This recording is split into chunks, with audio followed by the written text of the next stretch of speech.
Okay, the contact paper turned out great.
Okay, so the contact paper turned out great.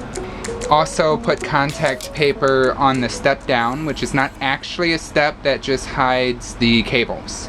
Me and Charles like the contact paper so much that we have decided to do the table. So I'm about to do the contact paper on the table and the other step down, and I'm gonna do the contact paper on the countertop. And instead of trying to get around the sink, we're just gonna do around the stove. We're just gonna do around the sink and the other side of the stove, just this little part here. And then we're probably going to paint around the stove black. That'll be for cleaning purposes, and I think it'd just endure more from any kind of grease splatter or food droppings or anything like that. I had to make the pup more comfortable. AC, baby. Alright guys, let's get started.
Table's done, guys. I think I might end up topping it with some type of sealant, like a polyurethane or something. just to kind of put a protective barrier over it and make sure that the seams don't come up, get longer life out of it. But I think she looks pretty fantastic. She matches the nightstand and the step-ups. Looks pretty great.